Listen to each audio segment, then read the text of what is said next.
Iglesia Cristiana Génesis, restaurando familias. No solo somos una iglesia, somos una familia.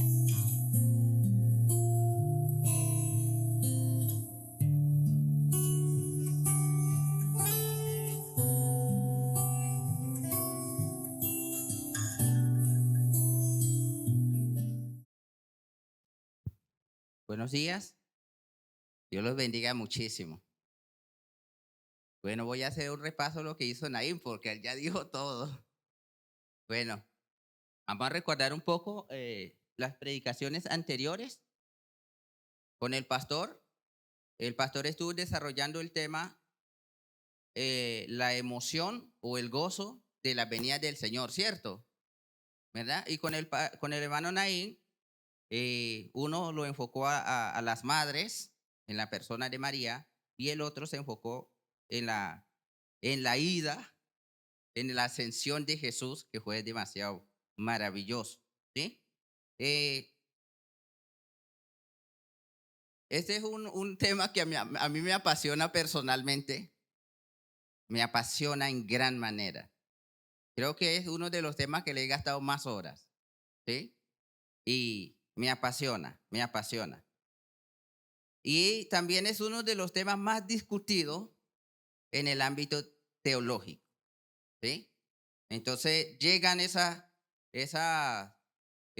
diferentes posiciones donde dicen, bueno, Cristo viene y vamos a encontrar Jesús en Mateo 24, Jesús en Mateo 25, hablando acerca de las señales que indicarían la cercanía de su venida, ¿cierto? Y todo iba bien, todo iba bien con las predicaciones de los 12 apóstoles sobre la venida de Cristo. Todo concordaba perfectamente, ¿cierto? Usted lee Pedro y es como leer Mateo 24. Usted lee Judas y es leer Mateo 24. Todos ellos, ¿cuándo surge el problema? ¿Cuándo surge el problema relacionado con la venida de Jesús? Cuando aparece Pablo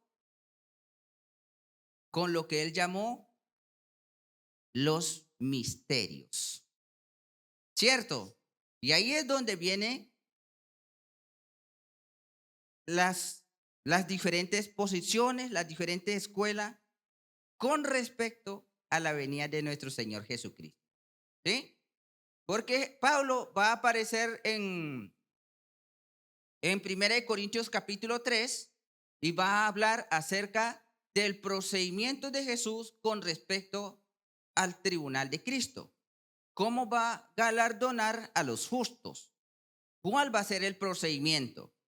Y luego, Pablo en Corintios va a hablar el procedimiento de nuestro Señor Jesucristo con respecto a nuestro cuerpo, ¿sí? Seremos transformados en un abrir y cerrar de ojo. Y esto corruptible será absorbido por la incorrupción y esto mortal por la inmortalidad. Ese es el pensamiento de Pablo, ¿no? Por las guías del Espíritu Santo. Y Pablo es el que nos va a decir en 1 Tesalonicenses 4, que va a decir cómo va a ser el procedimiento de nuestro traslado para recibir al Señor en el aire, ¿sí? Y es Pablo en 1 Tesalonicenses capítulo 5 que nos va a hablar acerca de cómo va a ser el día del Señor, ¿cierto? Pero Pablo en la segunda epístola a los tesalonicenses nos va a hablar específicamente acerca de la venida del Señor y nuestra reunión con Él, ¿cierto? Y ahí es donde nos vamos a enfocar hoy. Y ese es nuestro tema, la venida del Señor y nuestra reunión con Él. Amén. Antes de que pueda yo hablarles acerca de la venida del Señor y nuestra reunión con Él, voy a ponerle en contexto, porque normalmente si citamos los versículos, no sabemos si estamos citando los versículos adecuados con respecto al tema que estamos desarrollando, ¿sí? Porque, por cierto, hay dos palabras griegas para referirse a la manifestación gloriosa de Dios y al arrebatamiento.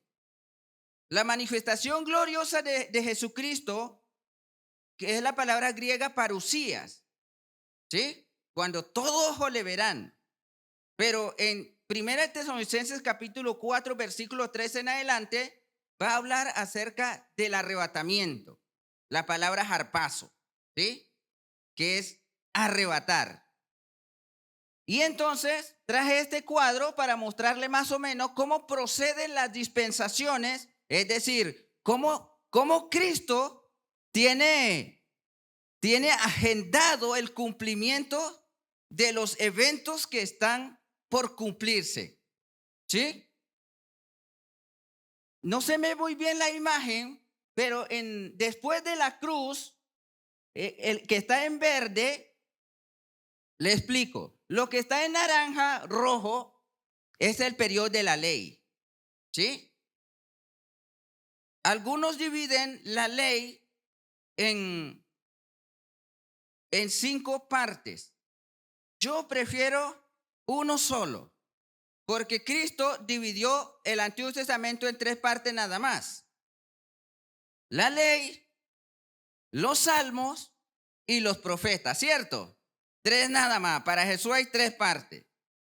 Y la ley. Y la otra parte naranja, la que está vertical y horizontal, tiene que ver con la presentación del reino.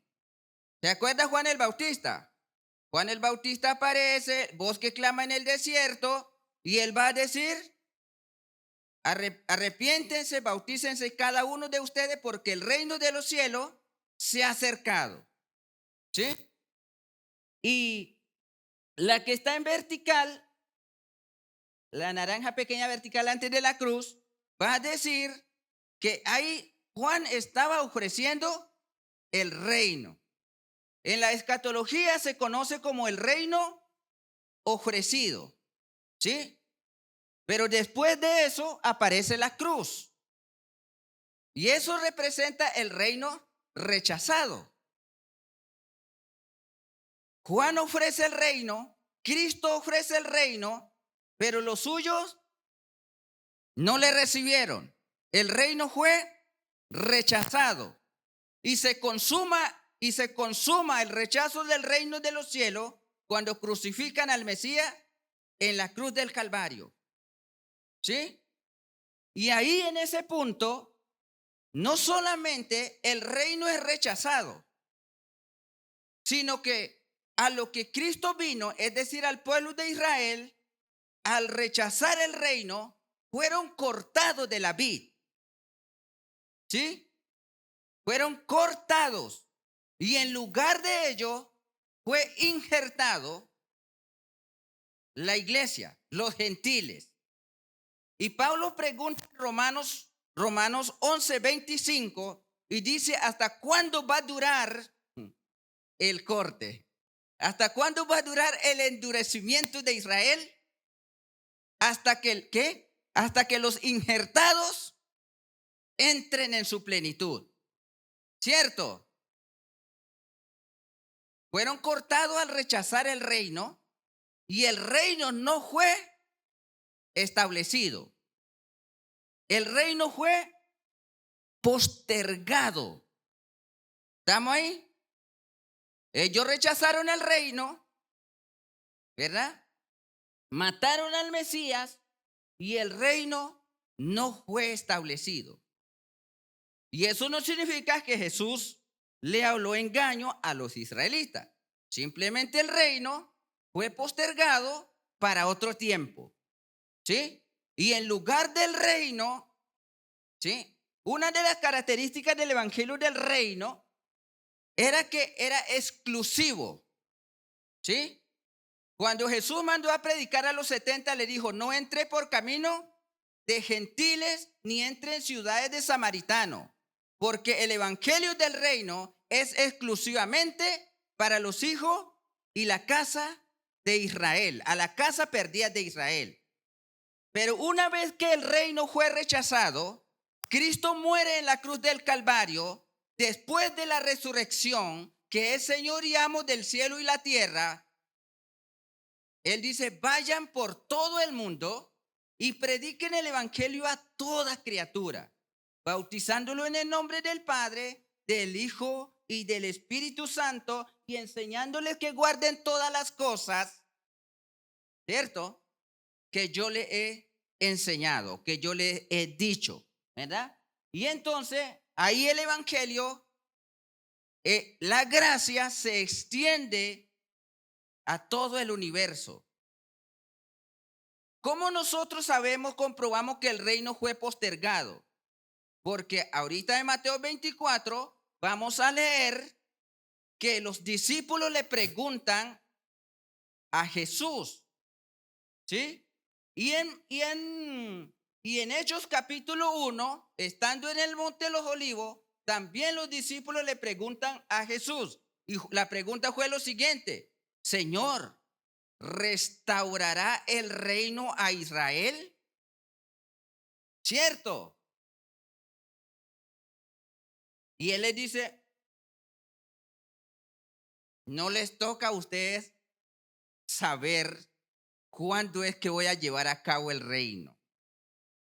Pero lo que sí va a ocurrir en los próximos días es que el Espíritu Santo va a venir sobre ustedes y recibirán poder y me serán testigo en Jerusalén, en Samaria y hasta lo último de la tierra. ¿Sí? Esa apertura es la que nosotros conocemos, que está en verde y azul, el periodo de la gracia de Dios. ¿Sí? ¿Cuál es la diferencia entre el evangelio de la gracia y el evangelio del reino? Número uno, el evangelio del reino es exclusivo, ¿cierto? Y el evangelio de la gracia es universal. El evangelio del reino se predica bajo la vigencia de la ley. El evangelio de la gracia se predica sobre la abolición de la ley. ¿Estamos ahí? Y ahí es donde entra el meollo de los hermanos judaizantes y los hermanos propiamente cristianos. ¿Sí? Porque permanece la vigencia de la ley y la abolición de la ley. El evangelio del reino bajo la vigencia de la ley. Por eso es que no podemos tomar, aquí tengo que hablar un poquito del diezmo, no podemos tomar como argumento sobre el diezmo que no, pero Cristo recibió el diezmo. Claro que tenía que recibirlo, claro que tenía que darlo. ¿Por qué? Porque estaba bajo la vigencia de la ley, ¿cierto? Pero cuando Cristo muere en la cruz del Calvario, como dice Colosenses 2:13 en adelante, y Él abolió los decretos que había expresado en contra de nosotros. ¿Sí? Por lo tanto, dice Pablo, ya nadie tiene que considerarlo pecador porque no guarda el día sábado, los días de fiestas. ¿Sí? ¿Por qué?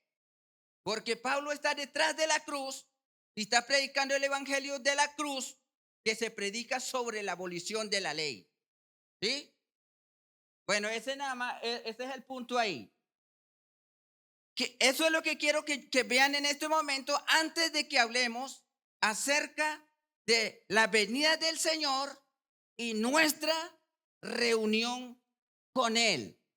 Entonces, ocurre este periodo que ya lleva, si tomamos en cuenta que Cristo nació, ¿verdad?, 3 o 5 años antes de lo que nos han dicho, que nos contamos hasta 2023 ahorita, ¿sí? Cristo nació más o menos hace 2026 años. Porque el calendario gregoriano brincó como 3 o 5 años. Por eso se dice que Cristo nació 5 antes de Cristo, antes de contar el tiempo, ¿no? Entonces, tenemos aproximadamente 2026 años en el periodo de la gracia, donde el evangelio se predica a toda criatura. Una de las características de este periodo es que Dios está reconciliado con la humanidad. ¿Sí? Cualquiera que te diga que Dios está enojado con la humanidad en el tiempo de la gracia, no está predicando correctamente. Porque la Biblia dice en Primera de Corintios capítulo 5, ¿sí?, que Dios estaba en Cristo en la cruz reconciliando al mundo consigo mismo. Por eso Pablo dijo, nosotros los embajadores hablamos como si Dios hablara por medio de nosotros, que el mundo se reconcilie con Dios. ¿Sí? Y eso nos lleva a un tema amplio sobre la reconciliación de la ruptura de la relación con Dios en el Edén. Esa ruptura que se llevó allí a cabo, que la parte ofendida se reconcilia con el hombre en la cruz del Calvario. ¿Sí? La parte ofendida es Dios. Mas, sin embargo, la parte ofendida decidió bajarse de su cielo, tomar forma humana para reconciliarse con el hombre. Aún así, no es suficiente para que toda la humanidad sea salvo, porque falta que la otra parte se reconcilie con él. Pero la reconciliación de Dios está abierta con toda la humanidad.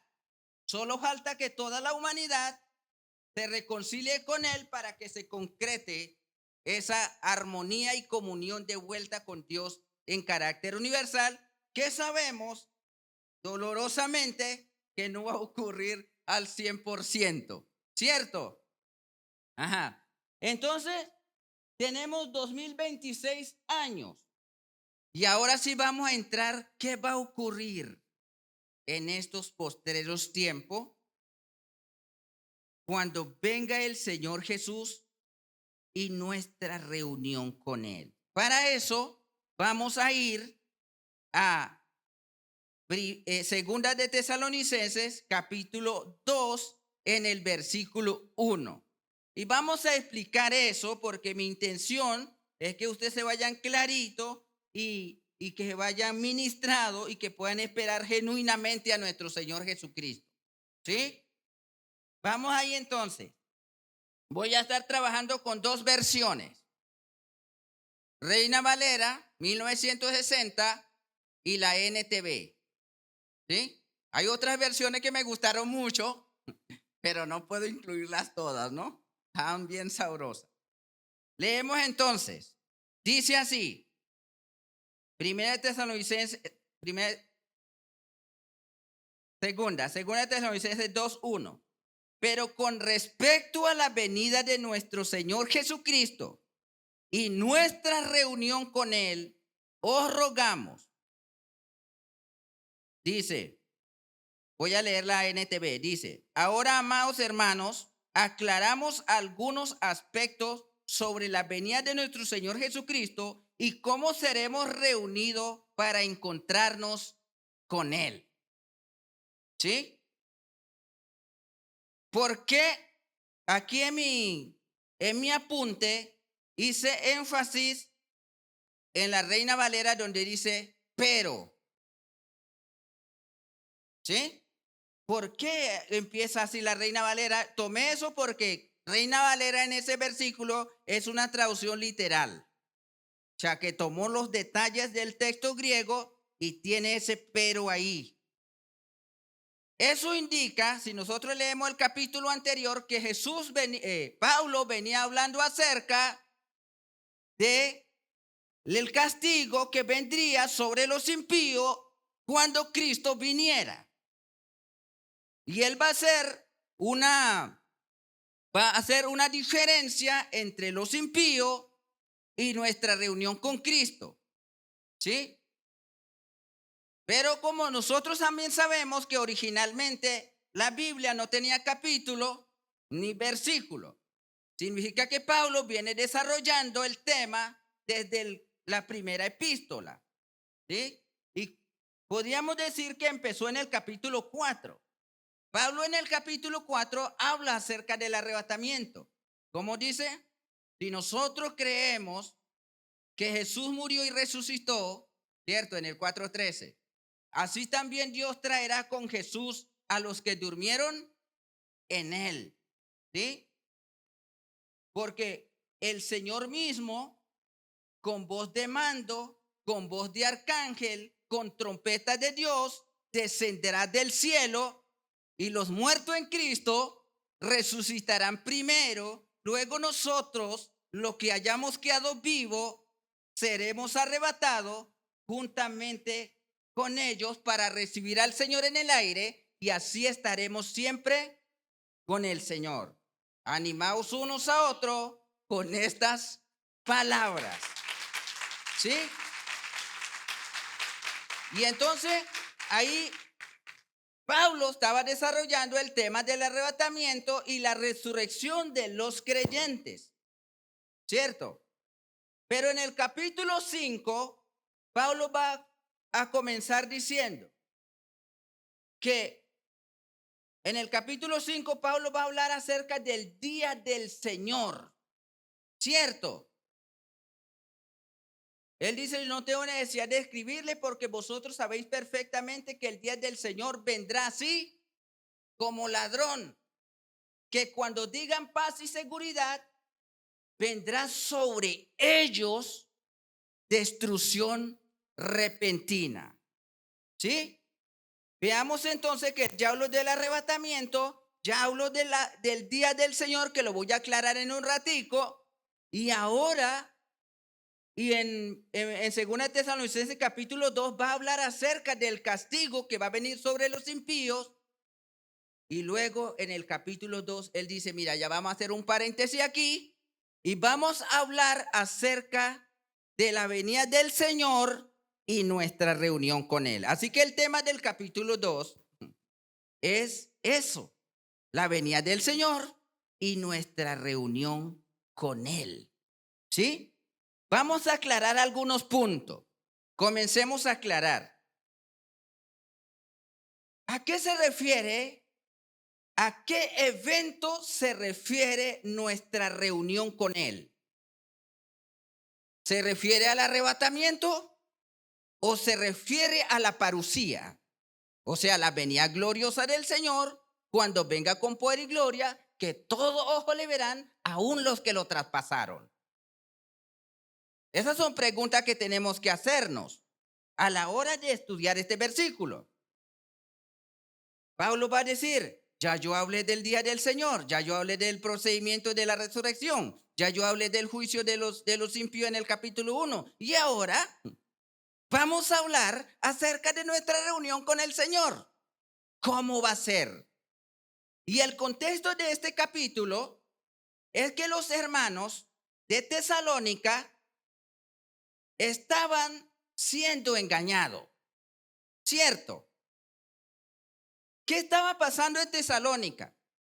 Estaban sufriendo persecución, estaban pasando un momento difícil y los tesalonicenses y algunos maestros que andaban por allí le habían dicho que el día del Señor ya había comenzado. Y aquí viene la otra pregunta. ¿El día del Señor se refiere a la venida de Cristo o se refiere al Apocalipsis? ¿Qué dicen ustedes ahí? Y esas son cosas que tenemos que aclarar hoy y vamos a aclararla. ¿Sí? Vamos a decirla de una vez.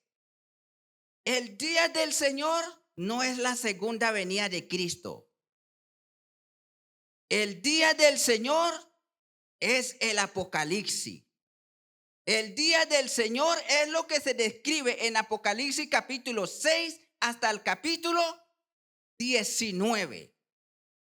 Un periodo de tiempo en la que Dios derramará su ira en su máxima expresión sobre el planeta Tierra.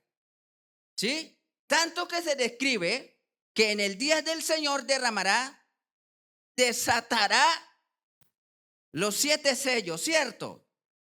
Dentro de los 7 sellos vamos a encontrar los 4 jinetes del Apocalipsis capítulo 6, ¿cierto? Y luego va a mandar a 7 ángeles con 7 copas de ira. Luego va a mandar otros 7 ángeles con 7 trompetas. Y no contento con eso, manda 3 ay. Y por eso el día del Señor recibe muchos nombres a lo largo del Antiguo y el Nuevo Testamento. Y los nombres son los siguientes: Día del Señor, Día de la venganza de Dios, por allá en Amós 5:18. Día grande y terrible en Joel 2:31. Gran tribulación en Apocalipsis 7:9 y 15. Y 15:2-4. Y Mateo 24:21. Otro nombre, la ira venidera. Esa la predicó Juan el Bautista, cuando le dijo a los fariseos: mira, ustedes también se tienen que bautizar, oíste, fariseos y todos se bautizan. Y él dijo: nosotros somos descendientes de Abraham, no tenemos necesidad de bautizarnos. Y él le dijo: ¿quién les enseñó a ustedes escapar así de la ira venidera? Estaba hablando del Apocalipsis. Por allá, y en 1 Tesalonicenses 5:9, seremos salvos de la ira. Otro nombre que dice, la hora de la prueba. Apocalipsis 3:10. Y Apocalipsis 17:12. Aquel día. 1 Tesalonicenses 5:4. Destrucción repentina. 1 Tesalonicenses 5:3. Ira de Dios. Juan 3:36. Y un chorro de versículos. Y un chorro de versículos que nos van a dar otros nombres para referirse al mismo evento, el día del Señor. ¿Sí? Entonces, habiendo entendido que el día del Señor no se refiere a la segunda venida, pero sí las señales antes de la segunda venida. ¿Sí? Y ahí vamos a ir aclarando un poco algunas cosas. Ajá. Entonces, vamos a regresar un poco a Segunda de Tesalonicenses, donde nosotros estamos, para descubrir cuándo va a ocurrir ese evento. Entonces, Pablo le deja clarito a los tesalonicenses, en los versículos que vamos a leer a continuación. Pablo dice: no se dejen perturbar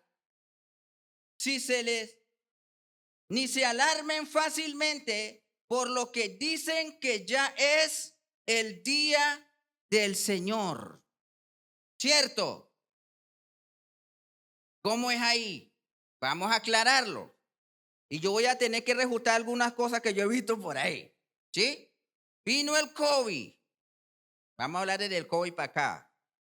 Por ahí hicieron una numerología y dijeron que el COVID era el 666. ¿Cierto? Yo lo vi por ahí varios videos de numerología. Mira, suma aquí, resta acá, la fecha en que salió el COVID, el que lo inventó, el Sputnik, 666. ¿Ve? Otro, la guerra en Ucrania ya es el caballo negro. ¿Sí? Todo sacando versículos fuera de contexto. ¿Ve? Y ya los tesalonicenses en el primer siglo ya tenían ese problema. Ya por ahí habían predicadores que decían: mira, esto que Nerón le está cortando a usted el cuello, que lo están crucificando, que lo están quemando vivo, ese ya es el día del Señor. Y hoy vamos a sacarnos todo ese parafernalia, todas esas ideas preconcebidas, malas informaciones de nuestra mente, y hoy vamos a quedar sanos doctrinalmente al respecto. ¿Sí? Vamos a ver lo que dijo Pablo.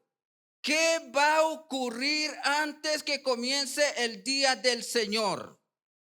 Van a ocurrir tres cosas antes que se dé apertura al Apocalipsis. Si esas tres cosas no ocurren, aunque aquí caiga un meteorito, no es el día del Señor. Es un problema cósmico, sísmico, pero no es el día del Señor. ¿Sí? No es, porque vamos a ver lo que dice Pablo. ¿Y cuándo es que nos reunimos? ¿Y qué va a pasar antes de reunir? Ok, vamos ahí entonces. Mira lo que dice. Voy a volver a leer el 2. No se dejen perturbar, ni se alarmen tan fácilmente por lo que dicen que el día del Señor ya ha comenzado. Usted ya entiende cuál es el día del Señor, ¿cierto? Lo que dicen que el Apocalipsis ya ha comenzado. No se dejen mover por ellos. No ha comenzado. No va a comenzar hasta que lo que vamos a decir a continuación. Dice, no les crean, ni siquiera si afirman haber tenido una visión espiritual.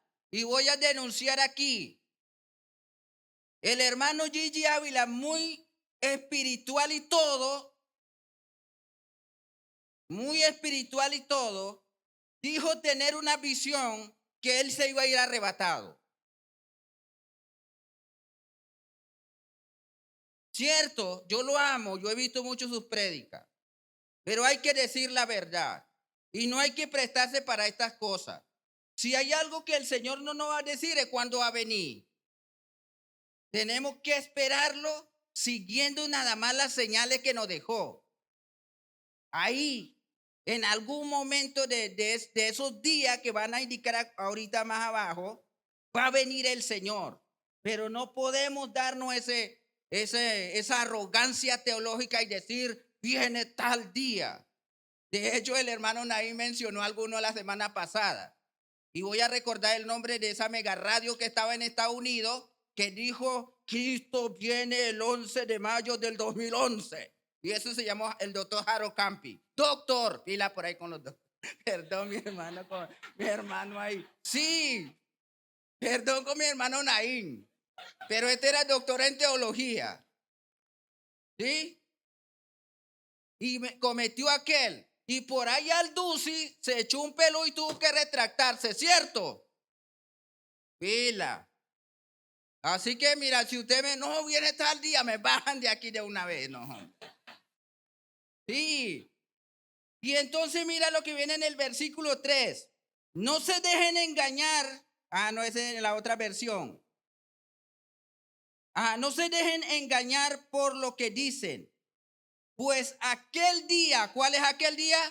El día del Señor. Pues aquel día no vendrá hasta que haya una gran rebelión contra Dios, dice la NTV. Pero la Reina Valera y el texto griego dice, ese evento no ocurrirá hasta que no haya una gran apostasía. ¿Qué cosa es eso? Esa apostasía se va a expresar en los dos ámbitos. En el ámbito religioso, la iglesia, y en el ámbito universal, la geopolítica mundial. ¿Sí? Allá afuera van a estar haciendo leyes que anulen la autoridad de la Biblia, para que cuando llegue el día del Señor se justifique la persecución de los creyentes. ¿Sí? Para que sea legal decir que un evangélico es terrorista, porque atenta contra qué? Contra las leyes del mundo. Van a atentar, ya atentan por ahí. ¿Sí? Ya atentan por ahí. Por ahí se están fortaleciendo la idea De hecho, estaba viendo un video ayer de un tipo que veía, pero que se autopercibía ciego. ¿Cómo es ahí? Y él estaba bravo que porque le dijeron que estaba viendo. No, tú me estás discriminando, tú eres fóbico, algo. Porque tú dices que yo veo. Y el otro le decía, no, pero tú estás leyendo mi mensaje, tú ves. Y él dijo, no, yo no veo, tiene que respetar que yo me autopercibo. ¿Sí? Ahí van a salir esas leyes y uno no las puede decir, va a tener que ir uno preso. ¿Cierto? Y eso es lo que van a hacer allá afuera. Pero aquí adentro, desde el primer siglo, con menos intensidad, pero ahora abiertamente se expresa la apostasía que habló nuestro amado apóstol Pablo. Y eso es lo que vamos a ver a continuación. ¿Cómo se expresa la apostasía dentro de la iglesia? Y hoy quiero llamar, exhortar, animar que cada uno de nosotros podamos revisar las doctrinas, las enseñanzas que hemos recibido. ¿Sí? Porque junto, voy a denunciar otro aquí, porque junto con la teología de la prosperidad, venía abrazada con la teología de la maldición generacional. Y ambos hacían un matrimonio de filosofías manipuladoras y terminaban en estafas. Tengo que decirlo con fuerza. Estafa, ladrones, pastores, evangélicos. Hay que decir la apostasía. ¿Sí? Y vamos a mostrar esa apostasía ahí un poquito. Y voy a demostrar que la teología de la maldición generacional, aunque está escrita en la bendita Biblia, no es vigente. ¿Sí?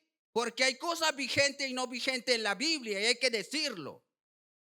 ¿Cómo sabemos? ¿Dónde es que aparece la maldición generacional? Éxodo capítulo 5, ¿cierto? Versículo 20 en adelante. Bien, estos son los mandamientos que yo les doy a ustedes, el pueblo de Israel. Si lo guardan, voy a tener misericordia de ustedes eternamente. Pero si la violan, voy a visitar la maldad de sus padres sobre los hijos hasta la tercera y cuarta generación. ¿Cierto? Y nos la vinieron a predicar en el siglo XX. Pero ya el profeta Ezequiel había dicho, señores israelitas, yo no quiero que vuelvan a usar este refrán que dice, los padres comieron uva verde y se le dañaron los dientes a los hijos.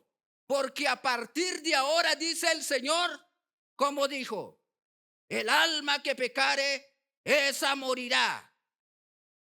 Y él comienza a explicar diciendo, si el suegro comete pecado, el yerno no cargará con la culpa. Ah, no, ese versículo no está. ¿Sí? ¿Cierto? Pero sí dice.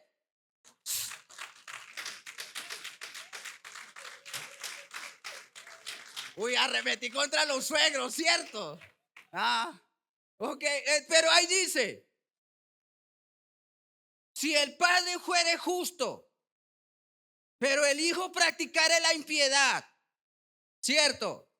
El padre no cargará con el pecado de su hijo. Y si el padre fuera impío, pero el hijo guarda la justicia, el hijo no cargará con el pecado de su padre. ¿Sí? Y después él concluye el capítulo diciendo, porque el alma que pecare, esa morirá. ¿Sí? Entonces, ¿dónde perdió vigencia la maldición generacional? En el Antiguo Testamento. Pero como nosotros tenemos que revisar la doctrina, Tenemos que revisar la Biblia, tenemos que estudiarla sistemáticamente de Génesis hasta Apocalipsis para saber si son vigentes, no son vigentes, cuando Dios los cambió. Y ahí robaron un poco de plata con eso. ¿Cómo le decía? Mira, hasta mi esposa estaba influenciado. Sí, porque ella iba a una iglesia por aquí, no voy a decir. Y después se brincó para acá para salvarse. Sí, ella brincó para acá para salvarse. Mira, cuando yo conocí a María, ella me dijo, mira, vamos a hacerte una liberación. Porque usted debe estar cargando con la maldición de sus antepasados. ¿Sí? Ay, ¿cómo es la vuelta? Le dije. Y ella me dijo, mira, comiénzame a confesar primero. ¿Cómo eran sus antepasados? ¿Sí? Y después, pero eso te va a costar algo. Sí. Porque este es porque así lo hacían, ¿cierto? Primer encuentro, segundo encuentro, encuentro, posencuentro, reencuentro. Y cada encuentro, primer encuentro, $50. El reencuentro, 25. ¿Sí? Posencuentro, ese porque hay que sacarte los demonios. Y venía. Y la gente que había, y igualita no quedaban, ¿cierto? ¿Ah? Pero yo no cité versículo, ¿cierto? Ya están diciendo que estoy hablando, vamos para allá ahora sí, porque, ¿verdad? Entonces, el Apocalipsis no empezará si la apostasía no ha llegado a su máxima expresión. La máxima expresión de la apostasía es la encarnación del hijo de perdición, el anticristo. ¿Sí? Pero antes de que eso ocurra, van a ocurrir muchas cosas feísimas en la iglesia del Señor. Fea. Un día una hermana me decía, mira, yo soy cristiano porque realmente Cristo no ha pecado, porque si fuera por los hermanos ya me hubiese hecho hace días.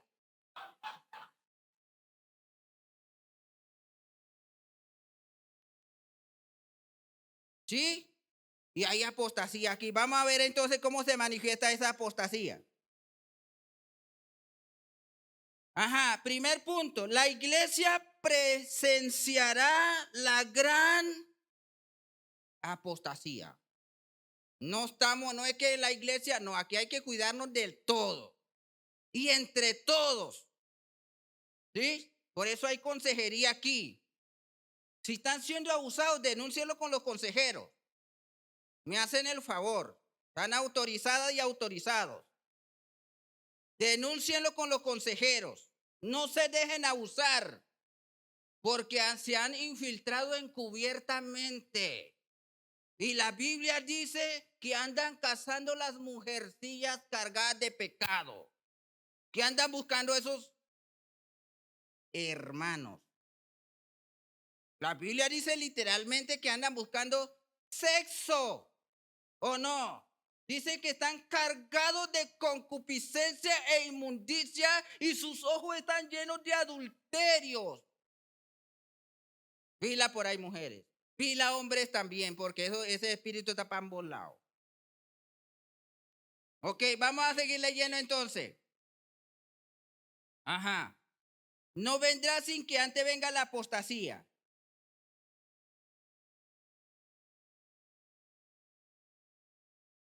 Vamos a ver qué es entonces de la apostasía. ¿Cómo se va a manifestar? La apostasía forma parte de una unidad que Jesús lo llamó principio de dolores. O sea, la apostasía es un elemento del principio de dolores. Y va a ocurrir y está ocurriendo antes que nosotros nos reunamos con nuestro Señor Jesucristo. Mira lo que dice Mateo 24, para reconciliar Pablo con Jesús, que ambos van a estar absolutamente de acuerdo de las características y elementos que conforman la apostasía. Número 1, dentro de la iglesia habrán falsos Cristo. ¿Sí? Por ahí me andaron en el ministerio de oración unos nuevos pastores por allá en Perú, que los arcángeles. Ni Pablo, pues, ni Pedro, ni Felipe, que no necesitaba un carro para trasladarse. Él sí parecía un arcángel. Estaba por allá predicándole al etíope y apareció por allá en Samaria, sin agarrar camino, carretera, nada, ni avión. Fue traspuesto, ¡pa! Y con todo y eso, Felipe nunca dijo que era apóstol, ¿cierto? O sea, él no merezco ser apóstol, ni mencionó, prefirió llamarse evangelista. Ni siquiera él se llamó, fue Pedro que le dijo que él era evangelista. Pero qué arrogancia. Mira, somos los arcángeles. Pero aquí, entonces habrán falsos cristos. Si usted revisa, voy a mencionar uno solo, porque hay un reguero, hay como 19, los conté. 19 personas, pastores de la iglesia protestante, que han dicho ser el Mesías. ¿Sí o no? Voy a decir uno nomás de Puerto Rico. José Luis de Jesús de Miranda, que dijo que era el Hijo del Hombre que había venido aquí. Y se murió de cáncer, ahí no está el Señor. Falsos cristos, se atreven a decir que son Cristo. Pero también habrá falsos profetas. Falsos. ¿Cómo que falsos? Son prosperidad y un poco. Sí, a mí me profetizaron que yo iba a tener un carrón. El último modelo. Y todavía ando en Corolla 2000 por allá. ¿Comprendes? Pero claro, yo no pagué, ¿no? Había que pagarlo. Era $1000 que había que dar para agarrar ese carro. Mira, yo te profetizo, pero por favor dame los $1000. Estafadores. Yo no quiero dañar la ofrenda. Después yo pido ahorita, tranquilo. Pero hay que decirlo. Entonces habrán falsos profetas. Vamos a ver alguno. Piense en alguien por ahí que dijo una mentira. En el nombre de Jesús.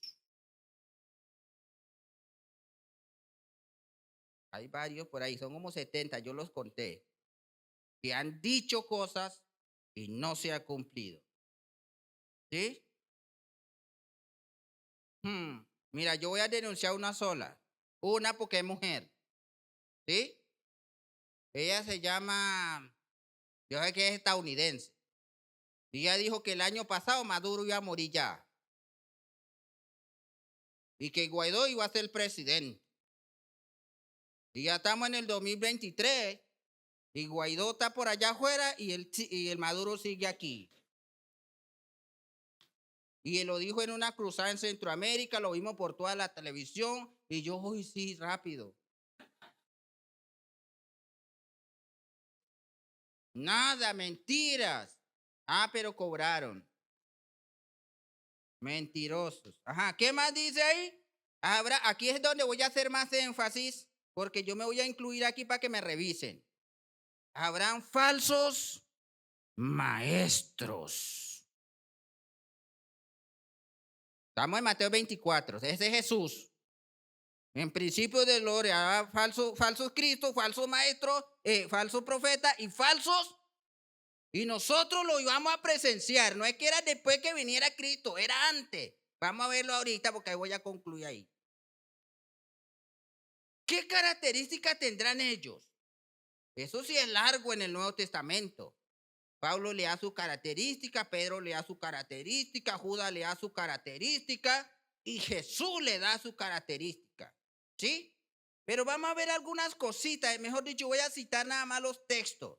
¿Sí? Pablo dijo que harían mercadería de vosotros. Mejor dicho, que esto se convertiría en un negocio para ellos. Que no predicarían sino por avaricia. ¿Sí? Avaricia. Dice que cayeron en el pecado de Balaam. ¿Sabe quién es Balaam? Hijo de Beor. Aquel profeta que fue donde el rey Balac. Y Balac le dijo, mira, hay 2 sacos de oro ahí. Es tuyo. Pero tiene que maldecirme a Israel. Y el Balaam aquel frotaba las manos viendo ese oro. Y él intentó maldecir a Israel por dinero. Solo que cuando él iba a hablar, el Espíritu Santo intervenía antes de proferir maldición. Cuando él decía mal, y él comenzaba a salir cosas buenas sobre Israel. Ya él tenía una especie de don de lengua y era el Espíritu Santo que hablaba por él para bendecir a Israel. Porque por él se quedaba con ese poco de real, predicaba. ¿Sí? No prediquen por plata, man. Lo hagan. Porque Cristo viene después de la apostasía. Cristo viene. ¿Sí? ¿Qué otras características tienen ellos? Dice, ya lo dije hace rato, que sus ojos están llenos de adulterio. ¿Sí? Y ese espíritu agarró más de un predicador televisado. ¿Cuántos recuerdan a Jimmy Swaggart? Un tipo que movió el mundo. ¿Cierto? Y descubrieron que Jimmy Swaggart en cada ciudad donde él iba tenía una habitación secreta. Apóstata. ¿Sí? Por ahí había un predicador que yo lo seguía mucho, que era de origen hindú por allá, no me acuerdo su nombre ahorita. Y descubrieron que él era pedófilo. Yo conté como 100 apóstatas dentro de la iglesia. ¿Sí? Hay que decirlo y hay que tener cuidado. Por eso yo le di autorización a ustedes para que denuncien los acosos sexuales, violaciones. Denúncienlo. Vamos a limpiar la iglesia.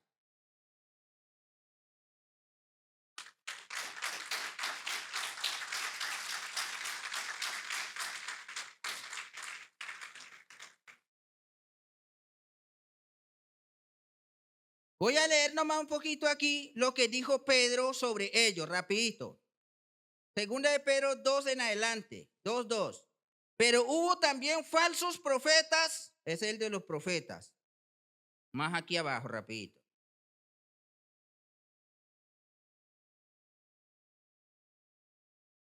Ajá, y vamos a leer ahí mismo, sí. Pero hubo también falsos profetas entre el pueblo, hablando del Antiguo Testamento. Como habrá entre vosotros falsos maestros que introducirán encubiertamente la teología de la maldición generacional. Introducirán ¿qué? Herejía. ¿Qué es herejía? Herejía no es otra cosa que hacer que la palabra de Dios diga lo que yo quiero que le diga a la gente para estafarlo. ¿Cierto? introducirá herejía, encubiertamente herejía destructora, y aún negarán al Señor que los rescató, atrayendo sobre sí mismo destrucción repentina, y muchos seguirán sus disoluciones. Pila por ahí. Por causa de los cuales el camino de la verdad será blasfemado. La gente habla mal de los evangélicos o del evangelio por causa de esa gente que se han portado mal y dicen, no, ustedes son ladrones. Aunque no hemos pedido plata. ¿Cierto? Y por avaricia harán mercadería de vosotros con palabras fingidas. Sobre los tales ya de largo tiempo la condenación no se tardará y su perdición no se duerme. Pero harán mercadería de vosotros. Seguimos, 2 de Pedro 2:11. ¿Cómo son ellos? Atrevidos y contumaces. No temen decir mal de las potestades superiores, mientras que los ángeles, que son mayores en fuerza y en potencia, no pronuncian juicio de maldición contra ellas delante del Señor. Pero estos, hablando mal de cosas que no entienden, como animales irracionales, nacidos para presa y destrucción, perecerán en su propia perdición, recibiendo el galardón de su injusticia, ya que tienen por delicia el gozarse de deleites cada día. Estos son inmundicias y manchas, quienes aún mientras comen con vosotros se recrean en sus errores. Tienen los ojos llenos de adulterio, no se sacían de pecar, seducen a las almas inconstantes. Hay que estudiar la Biblia. Tienen el corazón habituado a la codicia y son hijos de maldición. Han dejado el camino recto y se han extraviado siguiendo el camino de Balaam, hijo de Beor, el cual amó primero el premio de la maldad y fue reprendido por su iniquidad. Pues una muda bestia de carga, hablando con voz de hombre, refrenó la locura del profeta. ¿Sí? Aquí evangélico no es el que lee ni el que predica. Porque la voluntad de Dios es vuestra santificación. ¿Cierto? La voluntad de Dios es la voluntad de Dios en cierta medida, que lea, que estudie la palabra de Dios. Pero la voluntad total de Dios es que tú seas santo. ¿Sí? Porque ellos también han leído la NTV. Ellos también han leído la Reina Valera, la Biblia de las Américas, han revisado interlineal, han pasado por instituto, todo ese reguero, ellos han cumplido esa parte. Pero están cargados de concupiscencia, de pecado, están activados en el pecado. ¿Seguimos? Uy, yo creo que me fui, yo estoy emocionado aquí, párenme. Mira lo que dijo Pablo. También debes saber esto, que en los postreros días, en los últimos tiempos, vendrán tiempos muy peligrosos, porque habrá hombres amadores de sí mismos, avaros, vanagloriosos, soberbios, blasfemos, desobedientes, ingratos, impíos, sin afecto fraternal, implacables, calumniadores, intemperantes, crueles, aborrecedores de lo bueno, traidores, impetuosos, infatuados, amadores de los deleites más que de Dios, que tendrán apariencia de piedad, pero negarán la eficacia de ella. A estos, iglesia de Génesis, evítalos. A estos evita, dice el apóstol Pablo. Traidor e intemperante. Evita, porque de estos son los que se meten en las casas. Mira por ahí con quién deja entrar en tu casa para que te enseñe. Y llevan cautivas a las mujercillas cargadas de pecados, arrastradas por diversas concupiscencias. Estas siempre están aprendiendo y nunca pueden llegar al conocimiento de la verdad. Y de la manera que Janes y Jambre resistieron a Moisés, así también estos resisten a la verdad. Hombres corruptos de entendimiento, reprobados en cuanto a la fe, en cuanto al evangelio, mas no irán más adelante porque su insensatez se manifestará a todos, como también lo fue de aquellos. Janes y Jambre fueron los brujos que se opusieron a Moisés. Cuando Moisés convirtió la vara en serpiente, ellos también agarraron sus varas y las convirtieron también en serpiente, pero la vara de Moisés se levantó contra aquellas dos serpientes y se comió las dos serpientes, y Moisés se llevó la serpiente, se convirtió en vara, nunca le regresó la vara a ellos. Y quedaron así, wow, esta serpiente es más fuerte que la nuestra. Pero ¿con qué poder hacen eso? Del diablo. Ellos también hacen milagros. Los falsos maestros hacen milagros y se oponen a la verdad, porque ellos también traen evidencias engañosas. Pila. Por eso es que hay que orar para que el Señor nos dé discernimiento. ¿Sí? Discernimiento. Discernimiento es la facultad que el Espíritu Santo nos da para entender aquello que está oculto. Y nos los da. ¿Sí? Nos los da. Cuando nosotros oramos por una persona, nosotros sabemos, allá hay algo. Sí. Y el Señor nos dice, mira, la hermana está pasando tal cosa. Y el hermano está pasando tal cosa. ¿Sí? Nadie cuenta que unos cuentos que a uno dice, oye, esa hermana no la quiero cerca yo. Sí, esa que le dijo a Anaí, mira esa camisita, ¿verdad, Anaí? Tenía discernimiento de espíritu. Tal espíritu está en esa camisa, David. Discernimiento, hay que entrar en la parte espiritual, la parte que, vamos a decir esa palabra, la cara mística del evangelio.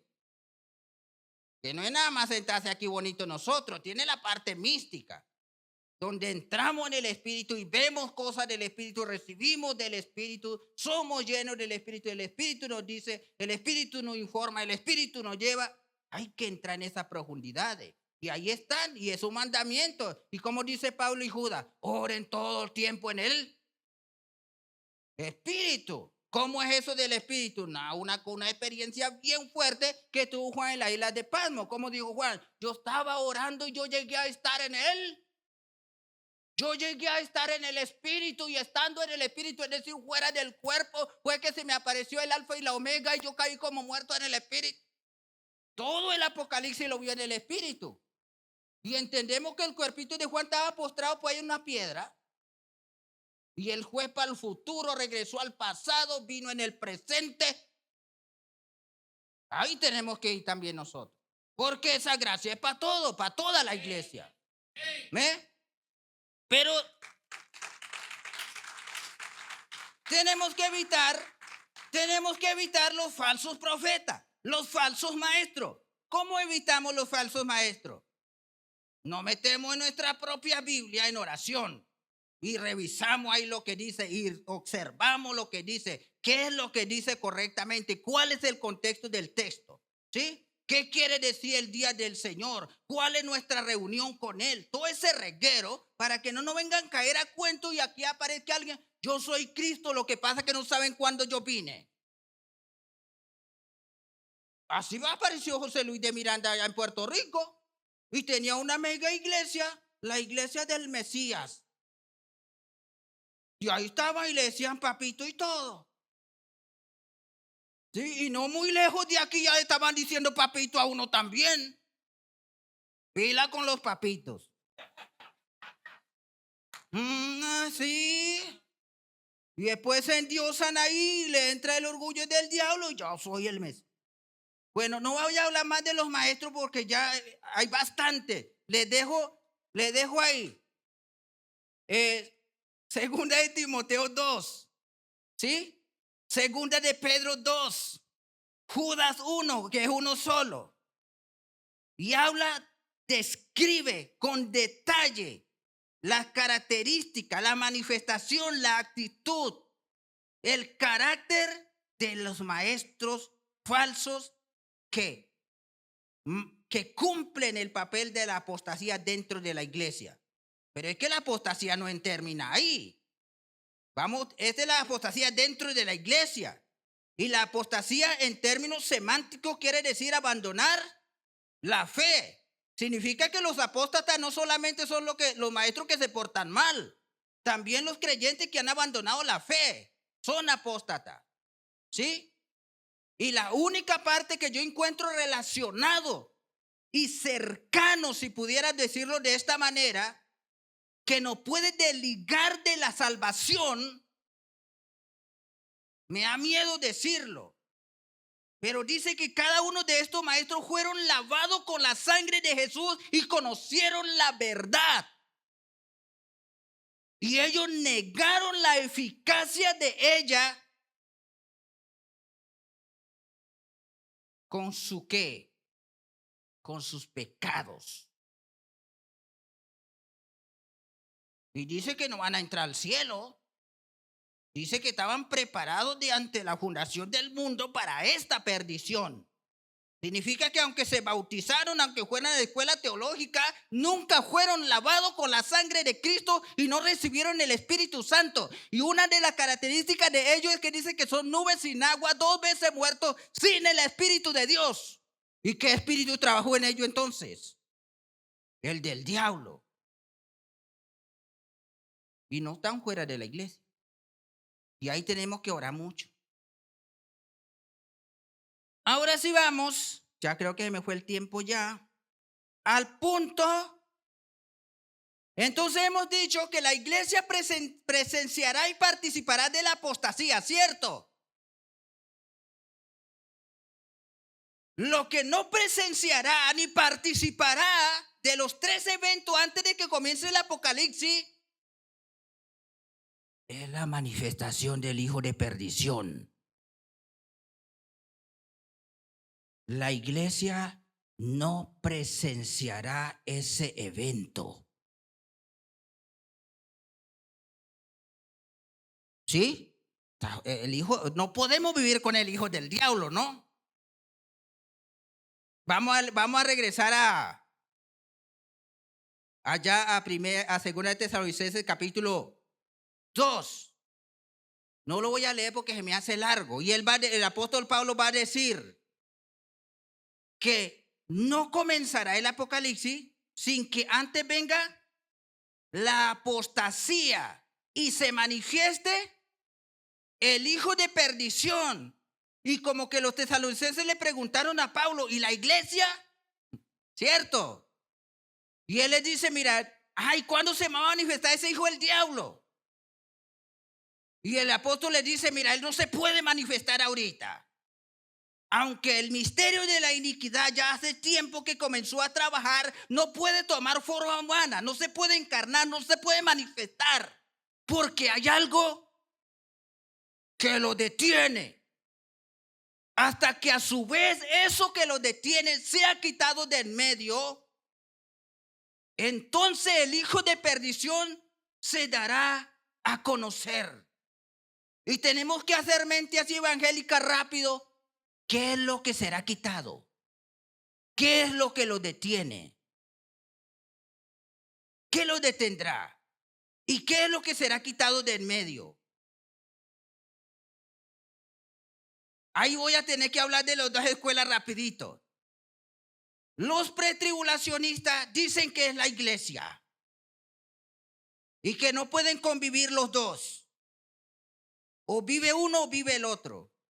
Y por eso será quitado de en medio antes que se manifieste el hijo de perdición. ¿Sí? Pero los tribulacionistas dicen que lo detiene es su fecha de cumplimiento. ¿Sí? Porque van a tener que suceder varios reinos. ¿Sí? Y el occidente de Europa va a tener que tener 10 reyes. ¿Sí? Para que la bestia tenga 7 cabezas y 10 cuernos. ¿Sí? Y este derribará a 3. Y solo quedarán 8. Y él será el octavo. Y entonces esa es la explicación que dan ellos. Pero regresando al punto de los pretribulacionistas, voy a demostrarles algunos detalles, ¿no? Algunos detalles que el apóstol Pablo va a poner. Por ejemplo, en 1 Tesalonicenses capítulo 5, versículo 9. Él dice que el día del Señor vendrá así como ladrón. Pero no vendrá sobre la iglesia, dice vendrá sobre ellos. Pablo se excluye, ¿cierto? Vendrá sobre ellos destrucción repentina. Y Pablo dice sobre la iglesia, pero nosotros no estamos en tiniebla para que ese día nos alcance. Porque nosotros estamos para alcanzar salvación por medio de Jesucristo. Pablo dice textualmente, no estamos puestos para la ira, ¿cierto? No estamos puestos para la ira. ¿Y cuál es la ira? ¿Cuál es el otro nombre del Apocalipsis? El día de la ira, el día de la venganza. Pablo está diciendo, no estamos puestos para la ira.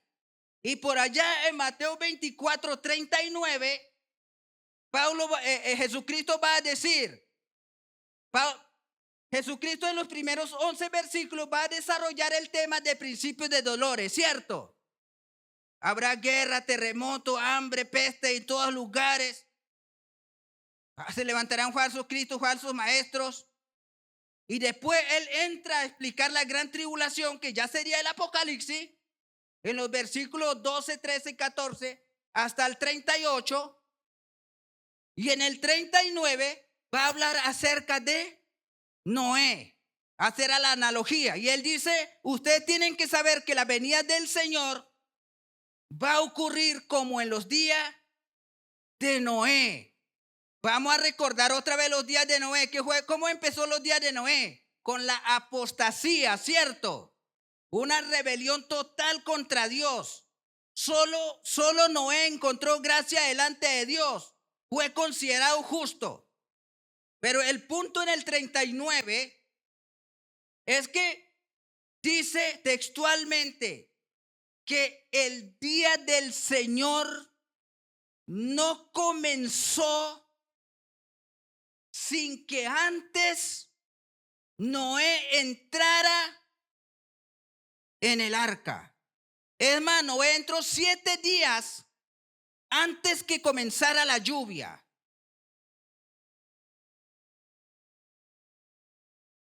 ¿Sí? Entró 7 días antes que empezara a llover. Y cuando el Señor personalmente le dijo, por favor, entre. Y yo creo que los hijos de Noé estaban con cierta incertidumbre sobre la lluvia. Porque desde el principio de la creación hasta el diluvio no había lluvia. Y por eso es que Noé era un loco para ellos, científicamente, atmosféricamente hablando.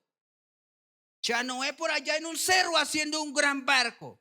Una de las preguntas que le hacían a Noé, por ejemplo, era, ajá, ¿y cómo va yo a ese barco para el río?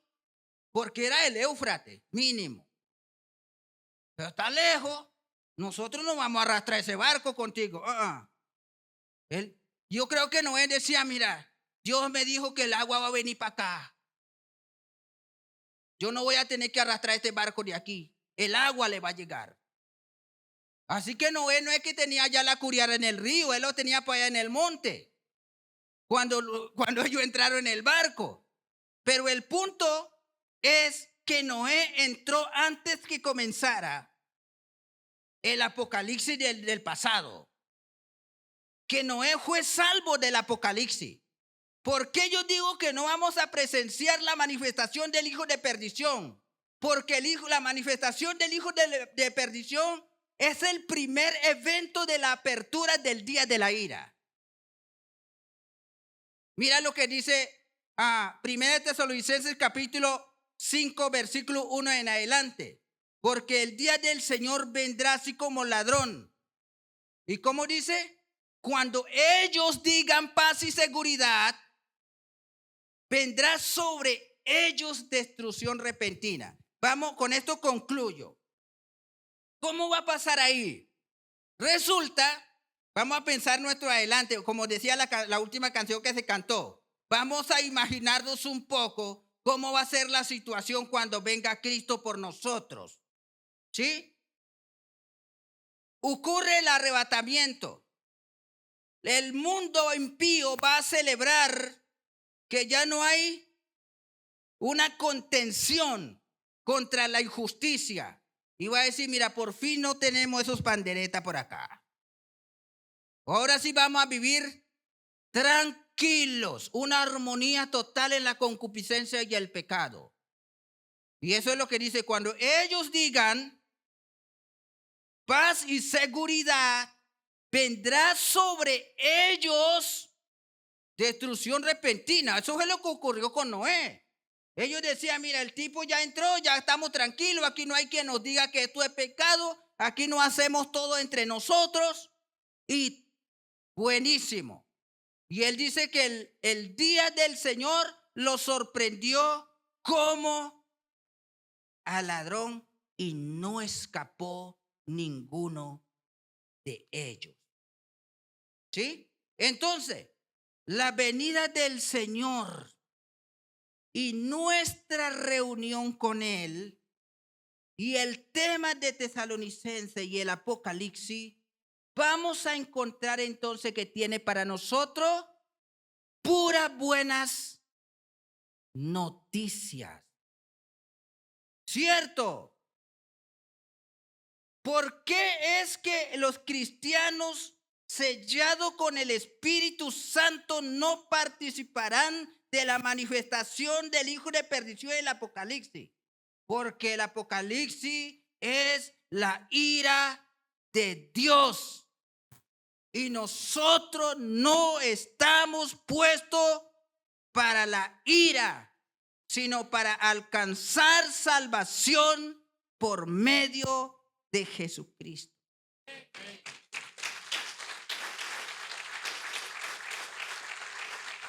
Me quedaban algunas páginas, pero quiero dejarle claro estos puntos para despertarle la curiosidad a ustedes y que ustedes puedan seguir abundando en cada uno de estos. Terminar la idea del Señor, terminar la manifestación del hijo de perdición, rebuscar las características de los hombres de los impíos de los últimos tiempos. Y lo importante es que tanto los evangelios como las epístolas como el Apocalipsis tienen para nosotros palabra de salvación, palabra de esperanza. ¿Sí? Ahora, yo sé que tenemos visitantes aquí. A lo mejor están escuchando por primera vez un mensaje que poco se habla en la iglesia, imagínate para ellos. Lo que quiero decirles, mis hermanos invitados, mis amigos, es que, número uno, la palabra de Dios es verdadera. Número dos, que la profecía descrita en la Biblia se están cumpliendo, como dicen aquí coloquialmente, en nuestras narices. Lo estamos viendo cumplir cada uno, ya sea en el aspecto legal, en el aspecto geopolítico y en el aspecto religioso. Se está cumpliendo cada una de las cosas que están allí escritas.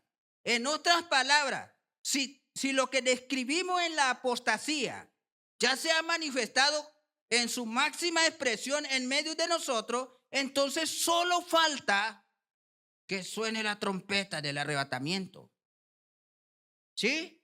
Y el arrebatamiento es un evento en la que nosotros nos despedimos del planeta Tierra. Nos vamos porque el Señor viene con su vestidura teñida de sangre para vengar a los impíos por cada palabra ociosa que dijeron en contra de Él.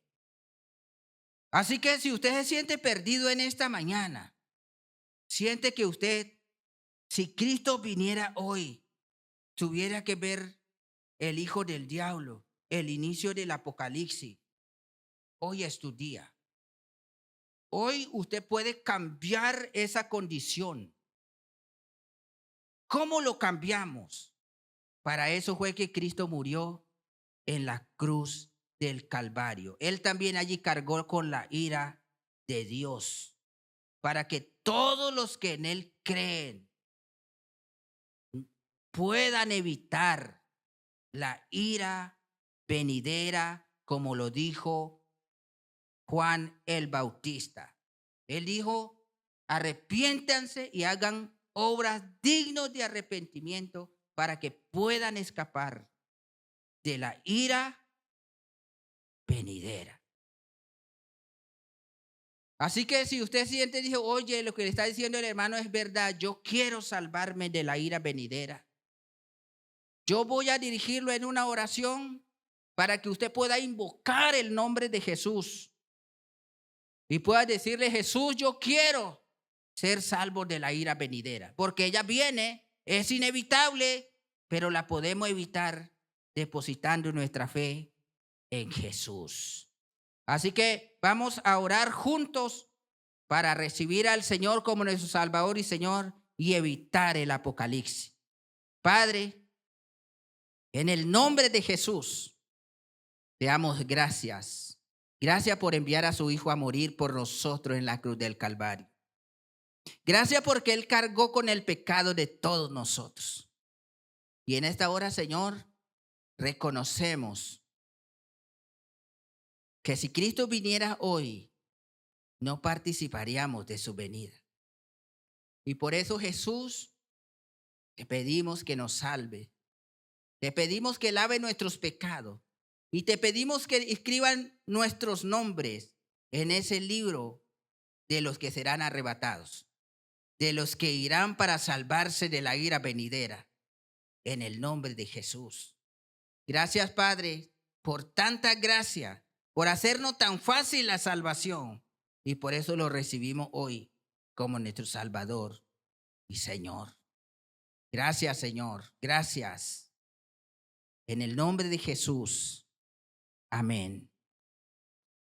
Si usted hizo esta oración, si usted ha invocado este nombre de Jesús con convicción, con fe, la palabra de Dios dice, todos los que le reciben, todos los que creen en su nombre, Él les da el derecho de ser hijos de Dios.